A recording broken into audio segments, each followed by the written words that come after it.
My name is Lon Safko, co-author of the Social Media Bible published by John Wiley & Sons, the largest book ever written on the subject of social media. And today we're here with David Nour, author of Relationship Economics, Defining Business Acumen, also published by John Wiley & Sons. And we'll be speaking today about relationship economics and the value of social networks. So let's get started. So David, tell our listeners a little bit about your background and why you wrote the book Relationship Economics. Sure, Lon, I appreciate you having me. The background is an interesting one, and that is really a culmination of both my personal and professional background. Real quickly, personally, I'm originally from Iran. I came to the States in 1981. Didn't know anybody, literally didn't speak a word of English, had $100 to my name and a suitcase. So very early on, I had to learn how to adapt and how to survive in this great country. And I think only in America can a first generation immigrant really get a chance and be blessed to have some of the opportunities I've had over the years. From a professional standpoint, recently I spent a number of years at a private equity firm. Before that, president of a startup, and really had a chance to, through my career, look at a lot of different companies. And what I noticed consistently was the ones that outpaced their competitive peers weren't the ones necessarily with the best products or services. Mm-hmm. The ones that consistently and systematically thrived were the ones who built these amazing relationships, and they nurtured them, and they were very disciplined in how they did that. And great, board members walk you into great companies, help you attract great employees, which just becomes this momentum wheel that they learn to leverage. And I said there's got to be something there. So having read over 100 books on this, collaborating with about a dozen or so PhDs around the country, we came up with this idea of relationship economics, what we called the art and science of relationships. Wow. And that's really true. I mean, if you look at all of the successful businesses, they're built on excellence, of course, but they're also built on the networks, the trust of their customers. That's exactly right. And we just real quickly we identified, two camps, the art and the science. And the art is an interesting one, right? How to introduce yourself, how to get a business card, how to, quote-unquote, work a room or a conference. And there's a lot of material in the market about that, and that's certainly important. What we found is nobody measures the stuff. Mm-hmm. Nobody says, what's my return on that relationship investment? Nobody says, who are my 50 most strategic relationships that I really need to pragmatically, systematically invest in for an extraordinary return? So we've come up with ideas like the relationship scorecard and the relationship value pyramid and indices and matrix and all avenues of trying to help you prioritize your most valuable relationships. That's a really good point, because a lot of people just have this tendency to collect as many business cards as they can and just kind of shotgun approach, follow up on all of them simultaneously. But if you really analyze it, isn't it like 10% of your customers are generating 90% of your business? Yeah, it really is. And the fundamental thought process is you don't have enough, none of us have enough bandwidth to invest in everybody equally. Mm-hmm. So if you really believe relationships are an investment, how do you? I mean, the million-dollar question becomes, on any given day, you could call 20 people. You could engage 50 people. Which 20? Mm-hmm. And how do you know? And again, if nothing else, Six Sigma taught me that you can't possibly improve something you don't measure. Mm. And the fact that we all know, and again, for the Relationship Economics book, I interviewed 1,000 managers, directors, executives. Wow. Without exception, every single one of them attributed their personal and professional success to relationships. Without exception, none of them measured it. None of them could go back and say, here are the 50 most strategic relationships that were instrumental to my success in the last 10 years, the last 20 years. That's excellent. Geez. So actually that leads right into the first question, is if someone came up to you and really didn't understand what you meant by relationship economics and social networks, and they read your book, what does your book tell them to do first? What's their first step? How do they start evaluating? Yeah, it's most people, when they either struggle with a challenge or a dilemma or problem, they think of what should we do and how should we do it. Very few people, start asking the who questions. Who do we need? Who do we know? Can we start identifying some of our most valuable relationships as not just tactically know you, but strategically? How can we create access to and an opportunity with someone who can accelerate our ability to get things done? Just very quickly, Harvard Business Review wrote on this topic a number of months back as well. It talked about really, in essence, 3 types of relationships. First is your personal, right? These are your friends. These are your golf partners. These are your poker friends. These are people who like you, warts and all. They know you, they like you. Next is your functional relationships. People you work with, because you have to. These are customers. These are suppliers. These are perhaps board members. These are those who you, in essence, engage to do your function, do your role, deliver your role. First 2 are easy. First 2 most people get. There's some very key attributes and nuances in the book about each of those. But the third one is the one that most people ignore, and that is your strategic relationships. Strategic relationships, by definition, elevate your thinking. They elevate your perspective to a whole different level. And let me give you a very specific example. Please. If your focus is to generate revenue, let's just say, back of the napkin, you generated $10 million revenue last year. Strategic relationships are the types of individuals and types of extremely valuable relationships who can get you to 50 to 100 million in revenue. If you're trying to reduce employee attrition, if you're trying to extend alliance relationships, strategic relationships bring not an incremental value add, but an exponential value add to what you're trying to do. So that's just a couple of the examples. And again, how to be real disciplined about identifying these individuals. This is much more than networking. This really is networking efficiently, networking effectively, building and nurturing relationships, as I said earlier, for this extraordinary return that most people can't fathom. That's interesting. So we're taking an analytical approach on our relationships to analyze the value of each one of them and how we could leverage that to recognize exponential returns. And that's exactly right. And again, the basic example I share with individuals, teams, organizations is, you have 3 types of networkers or relationship builders, right? Givers. God bless Mother Teresa. They give altruistically. They give because they have these enormous hearts, and that's what they get joy out of. Unfortunately, most of us can't afford to just be altruistic givers. We have mortgages, and we have P&Ls, and we have other obligations. Number 2 is takers, right? We've all known this type. Yeah. And they call you. They want something. My least favorite is people who look for a job. Do you have a job? I need a job. Do you know anybody who's got a job? I'm going to need a job. Once they find a job, not only they stop all this quote-unquote networking, right, but they forget everybody who helped them get there until 3 years from now when they call you back. Take one guess of what they want. Next job. Another job, right? Right. How likely are you to help them? Yeah, how likely are you to help them? Well, I actually call them on it. John, what happened to the introductions I made for you 3 years ago? And when was the last time you called to see how I'm doing? Right? Good point. So givers, takers, and the last one is investors. Investors are systematic. Investors are disciplined. Investors absolutely take a more analytical, just to this art that we all know it's important, but very few people think about it as a very clear market differentiator, a very clear opportunity to turn a problem customer into a raving fan of a customer. Very few think of it as a strategic asset to reduce attrition. Just to give you an idea, we've identified an accelerated traction in terms of an idea that's backed by someone who has influence. We call it return on influence. Why? Because the individuals, by the way, this has nothing to do with their title, the individuals who have influence have this enormous ability to engage and just that influence others, often without authority. This is really true, and I could name several of them that I know personally. That's true. There you go.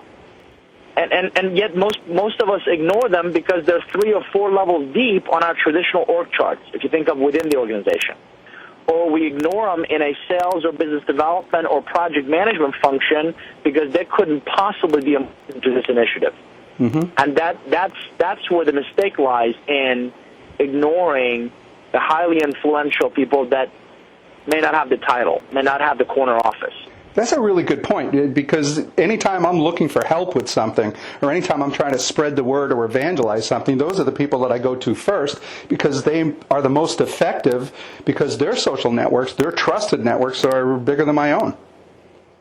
I'll give you another asset of Please. These highly influential people.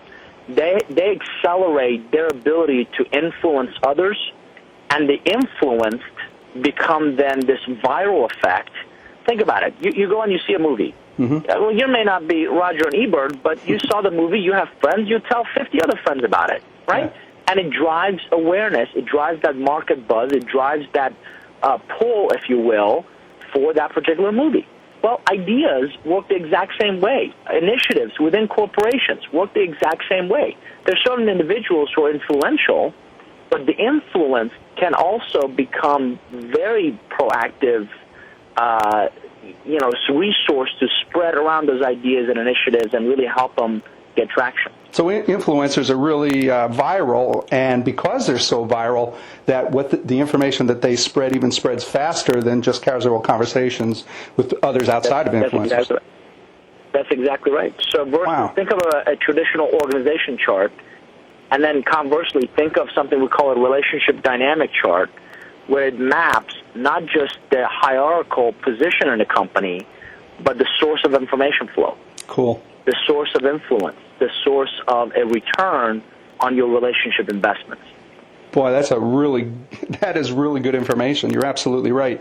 What if, again, the novice walks up to you and they're talking about relationship economics? What if they got started? What are the pitfalls? What do they have to watch out for? What isn't obvious when they start making this analysis?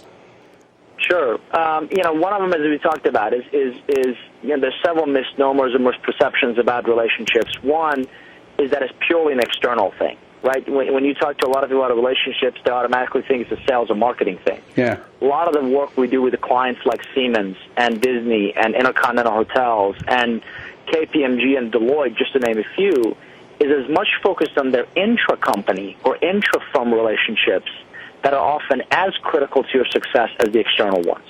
So unfortunately, a lot of people literally forget or deprioritize their intra-company relationships. That's number one.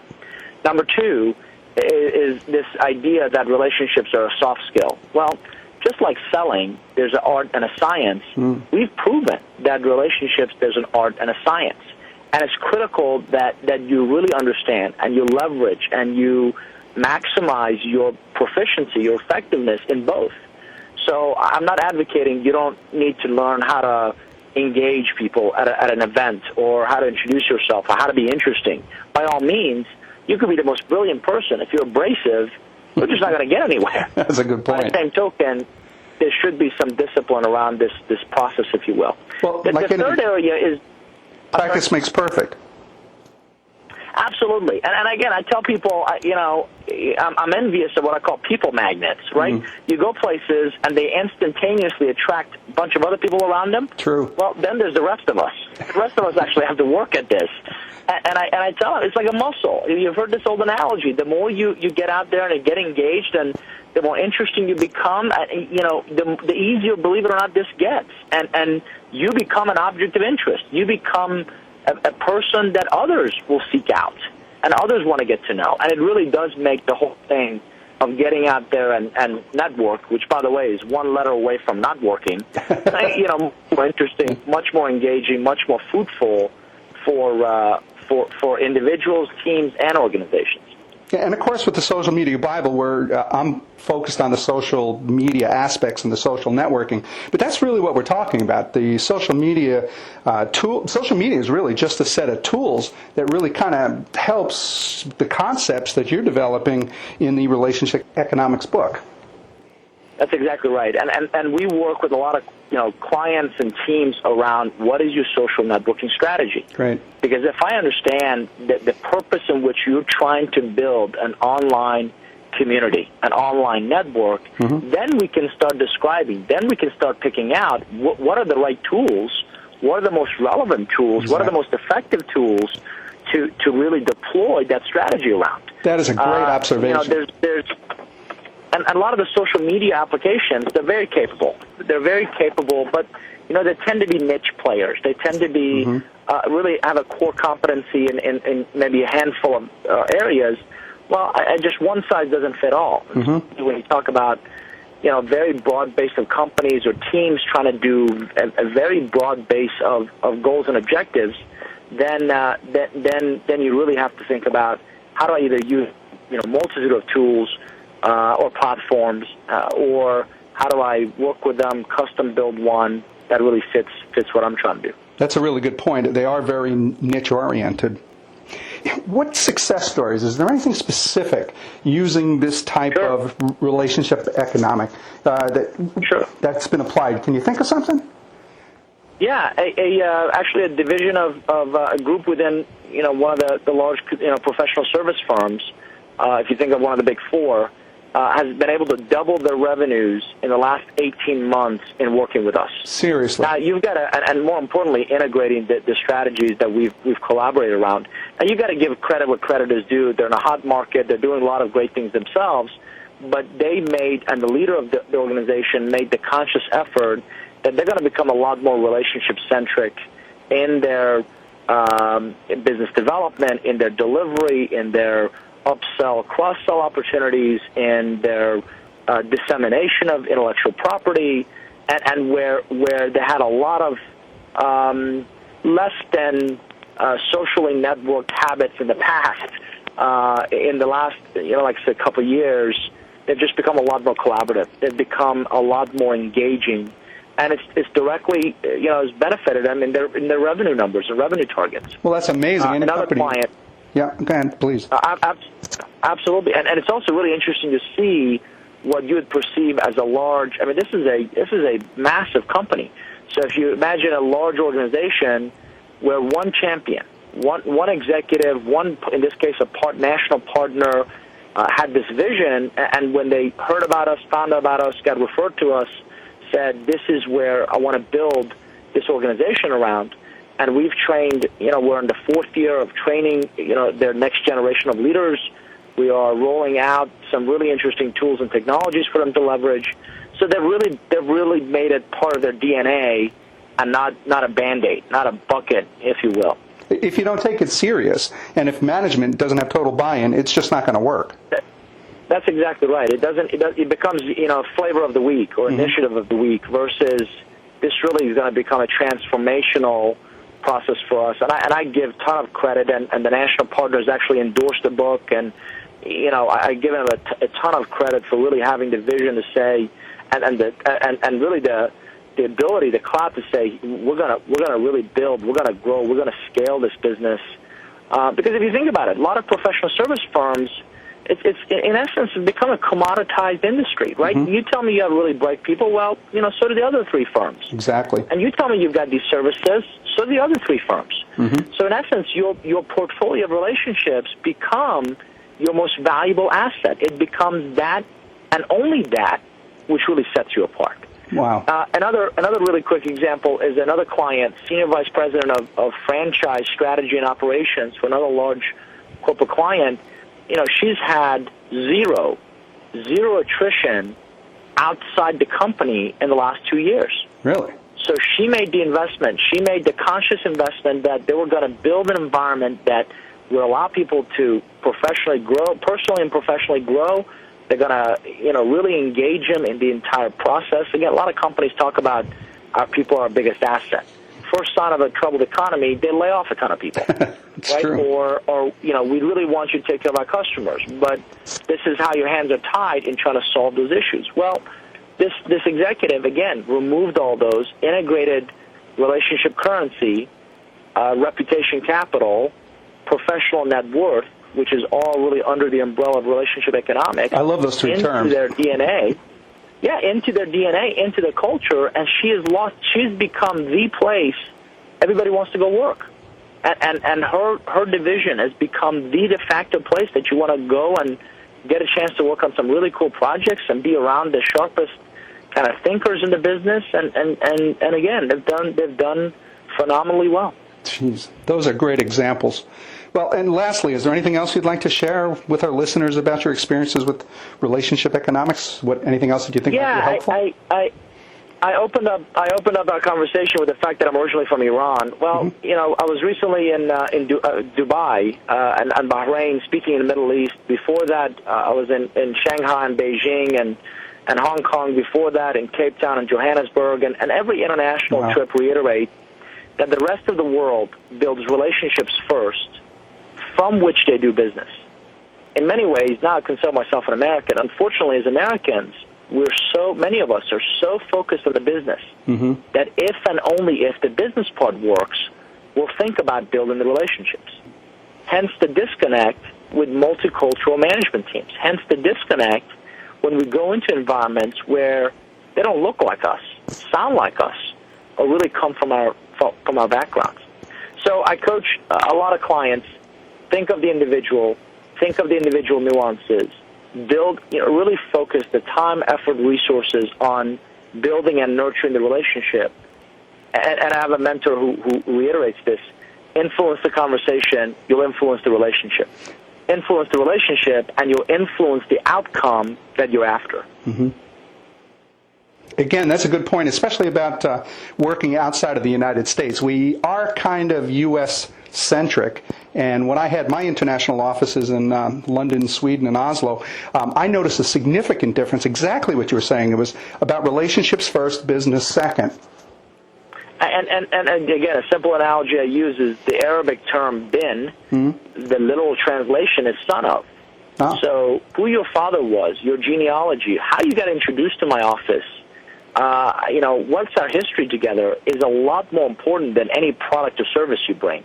And unfortunately, we still have Western companies who try to parachute in these other markets without investing in, without nurturing the relationship first. And then they wonder why their efforts weren't more fruitful, weren't more successful. Great points. Geez, that's really great. So, David, can you please tell our listeners where they can find out more information about you, your company, and your book, Relationship Economics, Defining Business Acumen? Sure. So again, our website is relationshipeconomics.net for the network for the relationships. You can also find additional resources on relationshipcurrency.com. But I would welcome you. There's a blog. There's a newsletter you can subscribe to. There's over 200 articles on the website and podcasts, and I'm a huge believer of advocating this passion, this message to anybody who will hear it. So there's a lot of great information, again, on relationshipeconomics.net or relationshipcurrency.com are the two websites. The book is also published by Wiley. It is called Relationship Economics, and the focus is how to transform your business contacts into personal and professional success. David, that was awesome. I'd really like to thank David Nour, author of Relationship Economics, Defining Business Acumen, published by John Wiley & Sons, for being here today and for sharing his valuable insights with us all. This has been Lon Safko, the co-author of the Social Media Bible.